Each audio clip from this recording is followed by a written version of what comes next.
ladies and gentlemen. Welcome to Mooresville, North Carolina. And tonight and tomorrow we are going to be competing here at the Millbridge Speedway. Well, maybe a small correction. I think we're actually in Salisbury, North Carolina. There's so many small towns in this area, but this is the center of motorsports, mainly asphalt racing, the NASCAR world, the area that I'm in. And Millbridge Speedway is kind of like the stomping grounds for all the young talent that are coming up through the ranks and doing development between Outlaw Karts and micros. And a lot of kids started right here on this side of the country, just like at the Red Bluff Outlaws and Cycland. A lot of the West Coast talent started there. And here's an up close look. This is turns 3 and 4, 1 and 2's down that way. Millbridge, the red clay.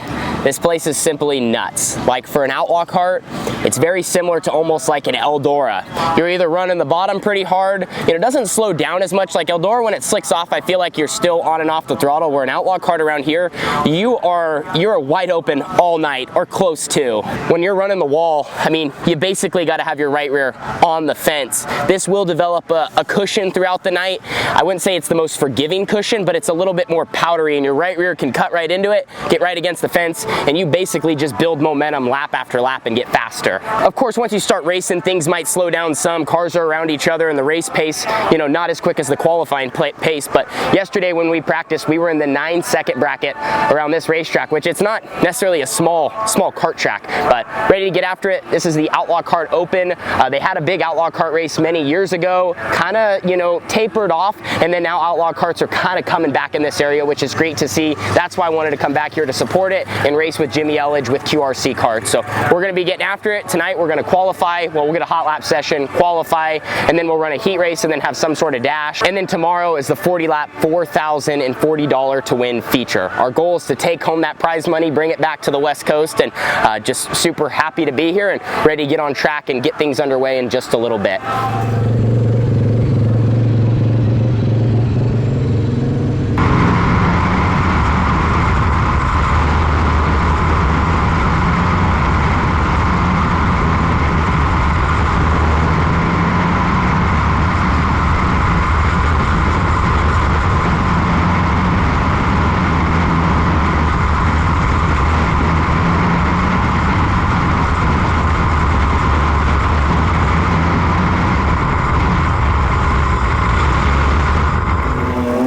Qualifying's complete. This place takes you a second to calm down. I feel like I'm still shaking a little bit. It's just, it's intense.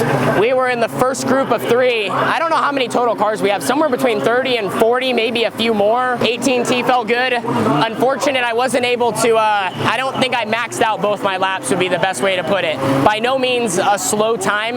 We were a 9.62. I think we're going to hold on, hopefully for the top 5. Definitely top 10. Like, we laid down a really good lap. I just didn't get through 3 and 4 like I needed to. Maybe the cushion's a little gnarlier tonight than yesterday. Just listening. Sounds like we're still good. More cars are going. Just a little tougher to plug into it. What I mean is when you get your right rear, it felt like my right rear didn't hold as much side by getting in the corner. Like I almost plowed through it and hit the wall. So that's what I experienced. We'll see if maybe the cushion gets a little better as they go. Maybe it'll clean up. Maybe it'll get worse. That's just kind of what running a cushion's like. You don't know. It can change. And it takes one guy blowing in there and knocking it down, or guys dirtying it up. Like, it can change that way as well. So good lap out of the 18T. Glad we kept it where we needed to. One time I did blow through it and hit the wall on my warm-up lap, so I was able to correct it a little bit, but still think I left some time on the table. So we'll keep you guys updated, and we'll go watch the rest of the division qualify. So the racetrack is shaping up nicely here as we're rolling into the heat races. Well, my prediction was correct. We held on for 4th quick out of 36 open Outlaw Karts here in North Carolina. Just needed to get through turn 3 and 4 a little bit better. As I told you guys, if I could have been a little more plugged into the cushion, I just think I had a little bit of angle. So when I hit the cushion, it kind of upset my car versus being straight with it, kind of literally with it. Then you just start building momentum and speed, and you can kind of power in a straight line. So with 4th quick, we're now going to be starting actually 2nd row outside in our heat race, and there's passing points. So we want to advance back forward, and the top 6 in points will move to tonight's dash. I feel confident with our car. I know for me behind the wheel, I just got to do my job, and most importantly, get a good start with how fast the pace is. These first couple laps in the heat are going to be very crucial, because if you get advanced forward while everyone's kind of still going slow, once they get going, they might really spread out. But I really think we got something to work with. Happy with the 18T. Qualifying's complete. We're now going to move into the heats here in just a little bit once they wrap up the other divisions.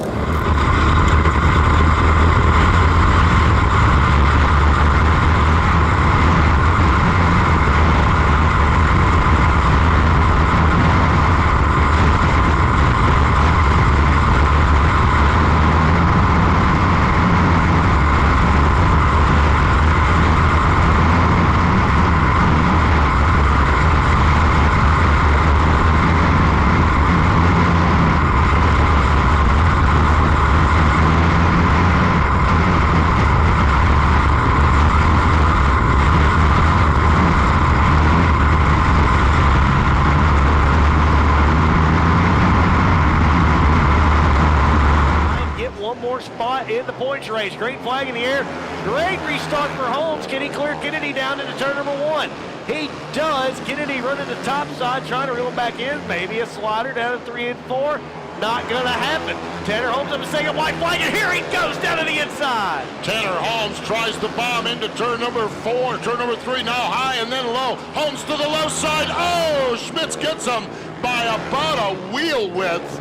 Schmitz, Holmes, Kennedy, Elledge, what a finish. Well, we did what we had to do there in that heat race. We started 4th and finished 2nd. One of the difficult things about dirt racing, and something I've really tried to be more aware of as I go through my career, is it's important to not get too excited. It's easy in a situation starting 4th to feel like you got to make everything happen right away. And starts are important when everyone's close, but there I had opportunity as I just went through the 8 laps to get a position, then we had a yellow, get another position, just do what I had to do to gather enough points. We're 2nd overall, and we're going into the dash. And this dash is probably something you've never seen before. It's not an actual dash. It is like a hot pit style challenge. Like we do a couple laps, we pull in, they got to change our right rear tire, then we got to go run another lap. That's the short story of it. There's a few more rules, but it's going to be insane. So that's going to determine, I think, the top 6 for the dash or for the A main event, something like that. My new thing, they just tell us what to do, go do it, and we'll figure out where we're at after that. But really proud of our team. The 18 feels really good. Definitely a different ball game now that we're in traffic. It's a lot harder. Dirty air, you believe it or not, there is dirty air in these Outlaw Karts. I mean, when you're going as fast as we are around here and everyone's fighting for similar real estate, like you can't necessarily follow a car. The hardest part too, like there when I was running 3rd in the heat race, the 1st and 2nd were kind of like a half lane off the wall, and the only way for me to make more speed than them was definitely not run lower, but I had to run higher, and it's kind of trippy in your head to tell yourself to do that, right? So once I finally got a run, kind of got down, had more of a shot, then we had that restart, got into 2nd, and almost pulled one off to win the heat race, but didn't necessarily have to, just kind of wanted to see, kind of like almost like an example situation for me to have an opportunity to try to pass a race car. What did that look like? And we just weren't able to get him at the line.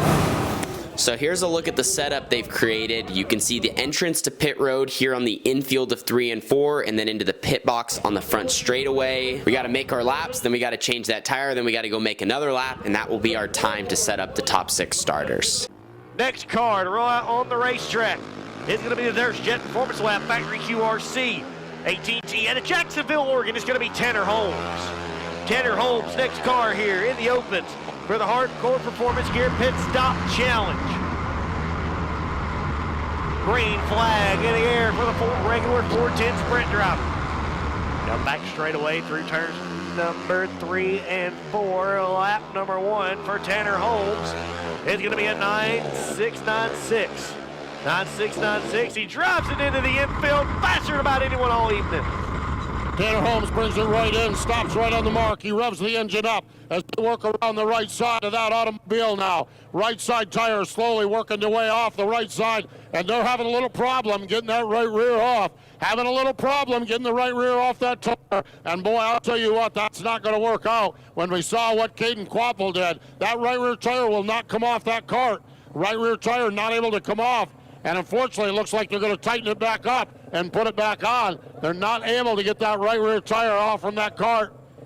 Still trying to get that tire off. And boy, I'll tell you what, this is frustrating for sure for this crew down here. As they get that tire, now they get it finally off the kart, and they get the new one put on. The new one put on. They're swapping out wrenches down here as 3 of them are dialed up, set to go, and Tanner Holmes is down and away with his pit stop here. Postman, I don't know if you can see in the infield, the mud was caked in that right rear so much they couldn't even get to the lug nuts. Through 3 and 4, a minute 19.290. Thank you, guys. I think, we don't know yet, but I think we're going to run 6th. I think we're going to have the slowest time. It was my fault. I didn't even think, didn't have a right rear mud cover on, so I should have stayed a little more off the cushion. I hit the curb one time, and it just packed, I think, our right rear full of mud, and then that took forever to get off. So that's on me. I thought I did a good job everywhere else, getting to the box, didn't miss it, carried good speed. just a mental error. I wasn't thinking, okay, man, I need to try to make sure I stay off the curb. I need to build speed, but I need to stay off the curb, and just didn't even cross my mind how I could pack the right rear full. So that's on me. We'll see. Obviously you never know, but our time's quite a bit off what it needed to be. Well, I'm walking down here to the spot. This was the spot where I packed the right rear full of mud. just down in 1 and 2. 1 and 2 is a gnarly corner. I hit somewhere in here and it caused that right rear to be packed full.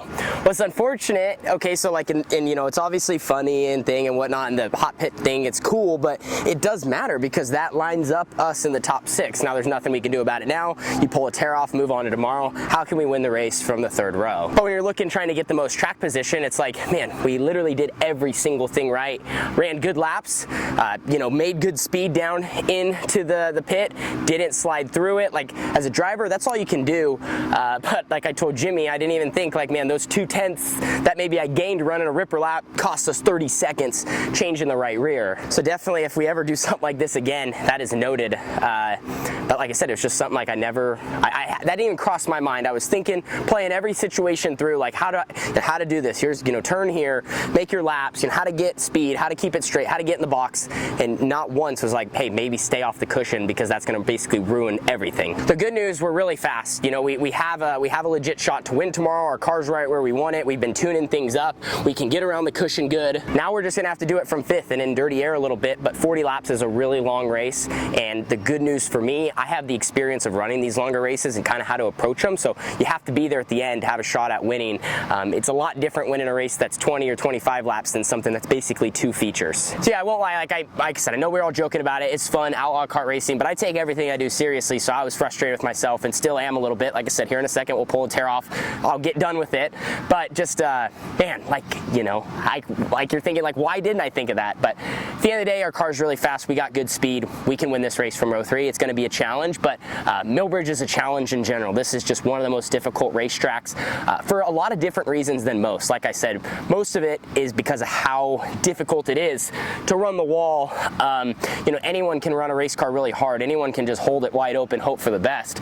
But there's definitely a lot of technique to getting around this place, and a lot you have to do with your race car. So it's just a lot different than all the stuff we come from back home. That's going to complete night number 1, though. We're going to go to work over the next 24 hours and try to give ourselves the best shot for the finale. We'll just taking a moment here in the race trailer before we head out.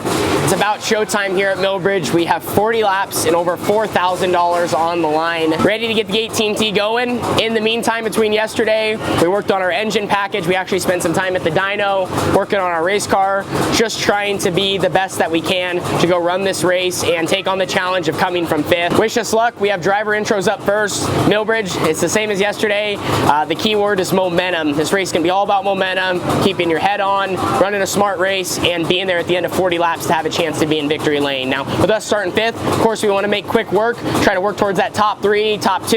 If you can get out front and control the race, that'd be very important. But no matter what, race to the fuel stop, because there is like a red around lap 20 where everyone will stop, refuel, make adjustments, and then we got another sprint to the finish line. So wish us luck. Excited to get out there in the 18T.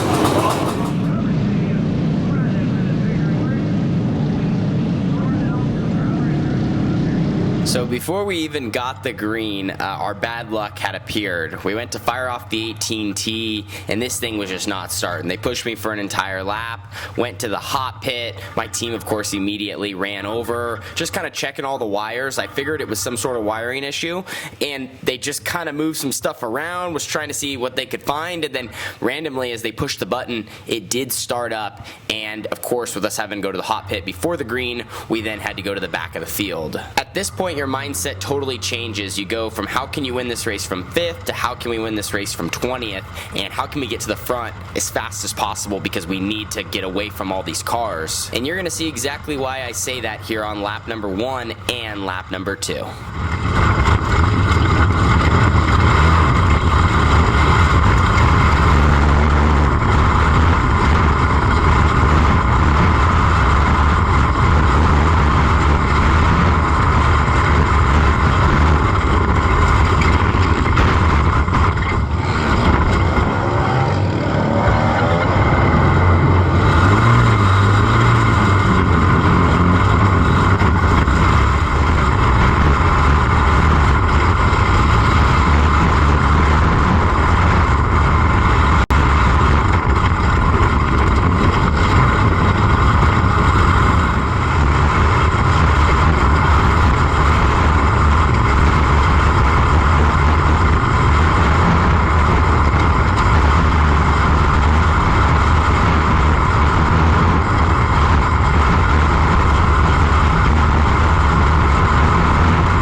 at this point, we're finally starting to make some headway, get back to the top 10. Of course, some of the freebies and the crashes, because it was really hard to get green flag laps, did help us out. Now, as you'll see in a second, we weren't out of the clear completely, but we at least were working our way towards the front. Looking to lead 26 more. He's got 6 more to lead until that competition caution off of turn number 4. Green flag back in the air. Green flag is in the air. Caden Quapple is gone. They're 3 wide. Carson makes the big bold move. Coming through. Now Peyton Johnson pays him back. Oh, Casey Schmitz goes around. Tanner Holmes gets caught up. Holmes is still on the hammer. Jumps, bajas through the infield and keeps going. He made what happened the last time is he got the advantage on the low side. See that going. McDaniel stays with him this time. And America goes up there, but Peyton Johnson bails it down on the bottom of the speedway. Tanner Holmes gets back around Wyatt Miller. Tanner Holmes going to see what he can do now with Peyton Johnson off turn number 4. Yeah, Johnson hanging on the bottom. Here comes Holmes. Holmes throws the slider in for third. He's got it. Johnson's going to throw the crossover back to the bottom. Holmes was that QRC. Right rear Hoosier against the wall. Johnson on the bottom. They make contact down the straightaway. That is something you not want to do with an open wheel car running sub 10-second laps. We're wing to wing. Johnson sword slides and parks it on the nose. Here comes Holmes. Turns back. Nope, he goes to the outside. Miller's just watching all this. He don't know where to go. Yeah, no doubt about it. This is a tremendous battle. It's really, really fun stuff to watch. The problem is, big picture, Cohen McDaniel is gone in the second spot, and Quapple is gone in the lead spot. But, man, they're just throwing bombs at each other for fourth now. Yeah, Wyatt Miller and Tanner Holmes throwing sliders on each other. Brody Tucker, the 84T, started in the 19th spot, and here he comes to the outside of Tanner Holmes to take the top 5 spot. Yeah, Tanner Holmes has lost a little speed in that car. It has lost some pace. In fact, he's pulled off the speedway. Tanner Holmes pulls down into the infield area. His night is done. Look at my face. That's Millbridge red dirt right there. Not a lot to report on from the feature guys. I feel like our winner luck probably carried into tonight, right? We started 5th, which didn't actually matter. We had a weird deal where my engine didn't fire right off, so I went to the hot pit, had to start 20th. Short story is I missed a lot of crashes, got into the first one, but missed everyone after that. Missed everyone using the whole racetrack, missed everyone crashing into each other, trying to screw each other on starts, brake checking, the list goes on. And I was fighting for 3rd there with just over 10 to go, so I went 20th, got all the way to 3rd. I think I would have had 3rd, but my motor mount, I don't know, I need to look. Something with the motor mount in the front, the bolt's missing, so the motor mount's like there, but nothing's holding it on, so when you get on the throttle, it's actually really sketchy. The engine lifts up, sets back down, it's not secured to the frame. So anyway, frustrating race is what it is. It's just Outlaw Kart racing, that's basically all it is, so there's not a lot to explain there. Unfortunate we didn't get to start farther up front. I think we would have been a threat for definitely the podium. Quapple, who won, he was really good all week. He was going to be really fast from the pole, but I think we definitely could have got to 2nd, maybe challenged him. We just never had any clean air. Car never handled the same after getting in that first wreck, and basically just fighting to get every single spot in a complete dogfight. As I mentioned, guys running really hard, running into Sidia. Yeah, like I said, just did everything I could do to survive until unfortunately that motor mount deal took us out of the race.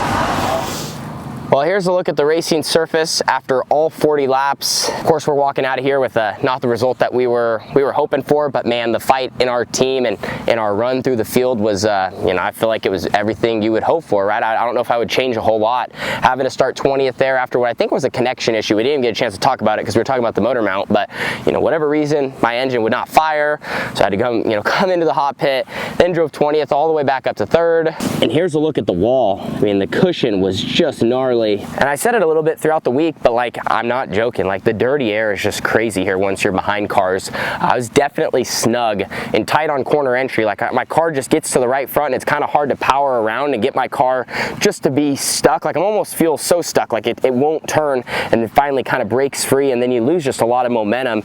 So difficult to kind of get plugged into the cushion in traffic like we would hope. Other than that, though, again, we survived, had good lane choice on all the restarts, and overall just, like I said, complete chaos. My expectations probably being too high for how I would like the race to have went, just running green flag laps, going from running all the 410 stuff I do, and then you drop back down to this and you're just running with Outlaw Kart guys, just Outlaw Kart racing. So not much I can really say about that, but glad that we fought our way through, and unfortunately it just wasn't our chance to finish the race once that motor mount kind of came loose and it was falling in my lap, and I was running with my elbows up trying to finish, but just had too many laps to drive around like that, and ultimately just wasn't worth it. Glad I made it out though to Millbridge Speedway, and big thank you to Jimmy Elledge for bringing me out this way. I love our relationship that we have racing together so long, and provides me with the best equipment and the best opportunity, and we always win and lose as a team. So really appreciative of everything he's done for my career, and elevated me to my next level over and over again, through our relationship of running together. So always appreciate when he gives me the call, and never turn down an opportunity to fly across the country to drive race cars. So thank you guys for watching. Thanks for hanging out with us at Millbridge. Again, not what we were hoping for, but that's all part of the dream. Not going to sweat over it. On to the next one, and we got more wins to chase throughout 2025. So time to fly back home and head back to Oregon, because we got racing this weekend. Deuces.